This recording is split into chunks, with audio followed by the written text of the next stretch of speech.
Bismillahirrahmanirrahim. Assalamualaikum warahmatullahi wabarakatuh. Alhamdulillahirabbil alamin. Wassalatu wassalamu ala sayyidina Muhammadin wa ala alihi wa sahbihi ajmain.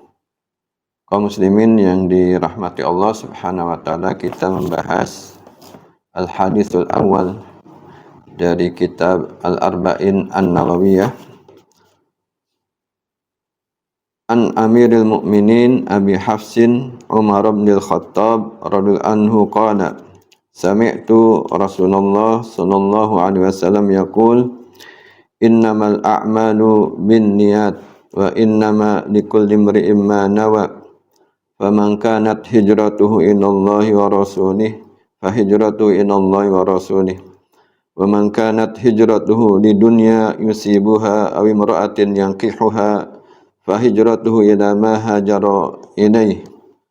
Rawahul imam al-muhadditsin Abu Abdillah Muhammad bin Ismail ibn Ibrahim ibn al-Mughirah ibn Bardizbah al-Bukhari wa Abu Husain Muslim ibn al-Hajjaj ibn Muslim al-Qushairi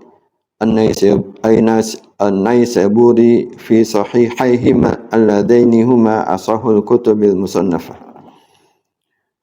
Hadis ini hadis yang sangat penting, hadis an-niyat wal ikhlas, sebagaimana diungkapkan oleh para ulama. Abu Dawud mengatakan bahwa hadis ini merupakan nisful Islam, karena agama itu terdiri dari zahir yaitu al-amal dan al-batin yaitu an-niyah. Sementara Imam Syafi'i wa Ahmad menyampaikan bahwa hadis ini merupakan sulusul ilmi, sepertiga dari ilmu, karena apa yang dilakukan oleh setiap manusia semuanya terkait dengan hati, lisan, dan amal. Maka hadis yang terkait dengan hati, dengan niat adalah sepertiga dari ilmu, sebagaimana diungkapkan oleh Imam Asy-Syafi'i wa Imam Ahmad. Jadi hadis ini sangat penting untuk terus kita pelajari, kita dalam. Hadis yang diriwayatkan oleh Imam Bukhari, innamal a'malu binniyat, bahwa setiap amal harus disertai dengan niat. Wa innama likulli imri'in ma nawa, dan setiap orang yang beramal akan mendapatkan hasilnya sesuai dengan apa yang dia niatkan. Faman kanat hijratu ilallah wa rasulih, kalau seseorang hijrahnya karena Allah dan Rasulnya, maka dia mendapatkan hijrah itu sesuai dengan apa yang dia diniatkan karena Allah dan Rasulnya. Kalau dia hijrahnya karena kepentingan dunia, maka yusibuha, akan mendapatkan juga dunia yang akan dia cari. Atau karena perempuan, awimro'atin yang kihuha, maka dia akan mendapatkan perempuan yang dia nikahi. Fahijratu ila ma hajara ilaih, maka hijrah itu sangat terkait dengan apa yang dia niatkan. Kaum muslimin yang dirahmati oleh Allah Subhanahu wa taala, sehingga dari hadis ini banyak sekali pelajaran yang bisa kita ambil. Para ulama menyebutkan bahwa hadis ini terkait dengan ibadah dan terkait dengan akidah. Kalau yang terkait dengan ibadah, maka hadis niat ini membedakan satu ibadah dengan ibadah yang lain.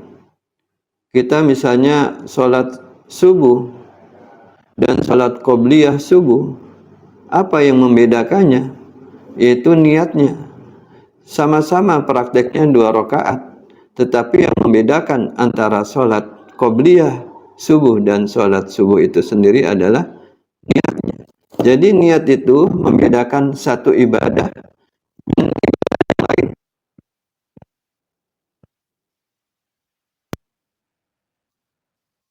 Yang membedakan adalah niatnya. Kemudian yang kedua terkait dengan ibadah, bahwa niat ini yang membedakan antara ibadah dan adah atau tradisi. Contohnya ketika kita mandi, kalau kita niatkan bahwa mandi ini adalah mandi wajib, maka akan menghilangkan hadas besar, ya. Tetapi kalau kita mandi, ya mandi biasa gitu ya, setiap hari kita mandi, ya itu tradisi. Oleh karena itu, agar tradisi yang dilakukan boleh dengan kita akan keluar rumah, maka kita niat untuk beribadah dan seterusnya. Kemudian yang juga terkait dengan akidah, karena niat ini terkait dengan al-qasdu, tujuan, dan iradah, kemauan. Dan inilah yang banyak disebutkan di dalam Al-Quran dan hadis. Faman kana yuridu dunya, faman kana yuridul akhirah. Jadi yang banyak disebutkan di Al-Quran itu terkait dengan masalah akidah, keyakinan. Ada yang beramal karena Allah Subhanahu wa taala, dan ada yang beramal bukan karena Allah Subhanahu wa taala. Dan oleh karena itulah maka surat yang sangat erat terkait dengan keimanan, dengan akidah, disebut surat Al-Ikhlas. Para hadirin yang dimuliakan oleh Allah Subhanahu wa taala, kemudian ketika kita berbicara tentang niat di dalam ibadah, para ulama sepakat bahwa ittafaqal ulama ala annal a'mala as-sadirata minal mukallafin al-mu'minin la tasiru mu'tabaratan la tasiru mu'tabaratun syar'an wa la yatarattab as-sawab ala fi'liha illa binniyah. Jadi dalam hal ibadah para ulama sepakat bahwa amal yang keluar dari mukallaf, orang-orang beriman, tidak akan dianggap sesuai syariah kecuali dengan niat. Artinya niat, an-niyatu fil ibadati al-maqsudah, seperti salat, haji, saum, ruknun min arkaniha, merupakan rukun dari rukun-rukun amal tersebut. Artinya amal itu tidak dianggap atau tidak sah kecuali dengan niat. Fala tasihhu illa biha, tidak sah kecuali dengan niat.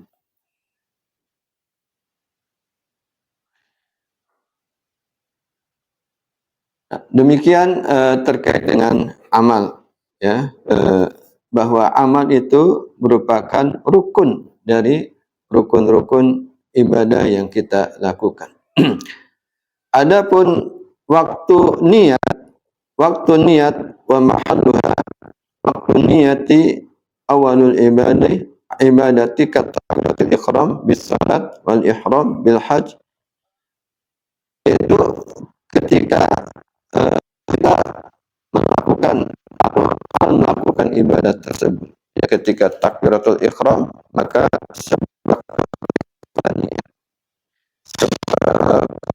sebelum haji kita niat, sebelum puasa kita niat.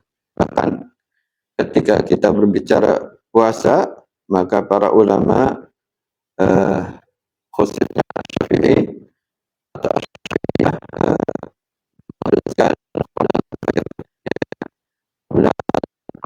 meniatkan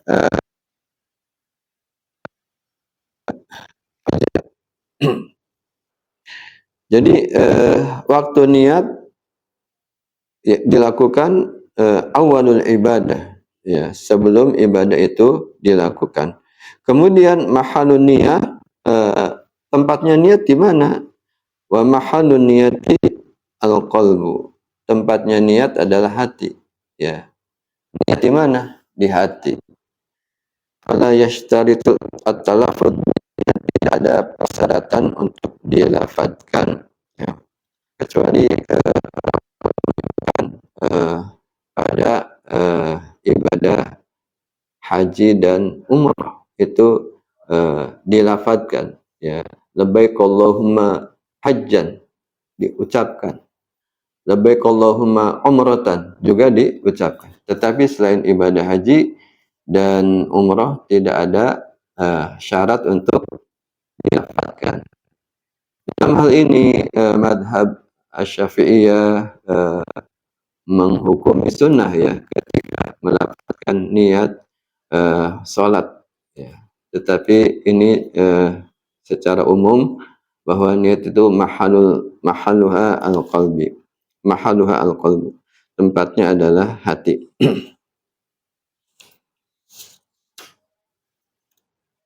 Kaum muslimin yang dirahmati oleh Allah Subhanahu wa taala, kemudian hadis ini juga membahas tentang hijrah. Hijrah secara umum terbagi menjadi dua. Yang pertama al-hijrah al-ma'nawiyah. Hijrah ma'nawiyah artinya hijrah nilai, seperti disebutkan dalam hadis, wal muhajiru man hajara ma nahallahu anhu. Orang yang hijrah adalah orang yang meninggalkan apa yang dilarang oleh. Ini hijrah yang kapan saja kita lakukan, yaitu hijrah al-ma'nawiyah. Yang kedua al-hijratu al-makaniyah. Hijrah tempat. Kalau hijrah tempat dari Makkah ke Madinah sudah selesai, karena dua-duanya sudah menjadi tanah Darul Islam, tempatnya negeri umat Islam. Jadi tidak ada lagi hijrah dari Mekah ke Madinah, karena itu sudah dilakukan oleh Rasulullah dan para sahabatnya. Kemudian hijrah yang kedua yaitu hijrah min daril zulmi wa daril adli. Hijrah dari negeri yang zalim ke negeri yang adil. Nah, ini bisa kapan saja ketika kita tinggal di negeri yang zalim, padahal negeri itu mungkin negeri Islam, tetapi penguasanya zalim, maka umat Islam boleh hijrah meninggalkan negeri itu, ya. Seperti yang terjadi di masa Rasulullah Shallallahu Alaihi Wasallam ketika memerintahkan hijrah para sahabatnya ke Al-Habasyah. Al-Habasyah yang sekarang Ethiopia itu negeri rajanya pada saat itu masih non-muslim, tapi Rasulullah memerintahkan hijrah kepada umat Islam untuk hijrah ke Habasyah karena di sana ada raja yang tidak zalim atau raja yang adil, maka diperintahkan hijrah ke sana. Jadi umat Islam ketika di negerinya walaupun negeri muslim mendapatkan penindasan, mendapatkan hal-hal yang dia tidak bisa beribadah dengan baik, khususnya orang-orang yang lemah, maka boleh pindah. Yang kedua, kaum muslimin yang dirahmati oleh Allah Subhanahu wa taala, atau yang berikutnya hijrah tempat, itu min daril kufri ila daril Islam. Ke negeri Islam. Seperti misalnya orang-orang yang tinggal di tempat mayoritas muslim, di Burma, di Amerika, di berbagai macam negara yang kufur, dia tidak bisa beribadah dengan baik, maka silakan hijrah ke negeri Islam, ya. Itu dianjurkan atau bahkan bisa diwajibkan. Bagaimana dengan saudara yang di Palestina? Palestina itu karena mempertahankan negerinya dari penjajahan Zionisme Israel, bahkan Islam di luar Palestina harus mendukungnya di Palestina untuk bisa merdeka. Jadi tidak boleh hijrah. Kenapa? Kalau hijrah ya nanti Palestina akan dikuasai oleh Zionis, Israel, dan ini adalah strategi yang harus uh, dipahami oleh umat Islam, sehingga umat Islam di seluruh dunia harus membantu saudaranya di Palestina agar mereka bisa merdeka, apalagi di sana ada masjid yang disucikan oleh Allah Subhanahu wa taala, yaitu Al-Masjidil Aqsa. Demikian sedikit pelajaran tentang Al-Hadisul Awal, hadis yang pertama. Semoga bermanfaat untuk kita semua. Wallahu a'lam bishawab. Muwaffiq ila aqwamit thoriq. Wassalamualaikum warahmatullahi wabarakatuh.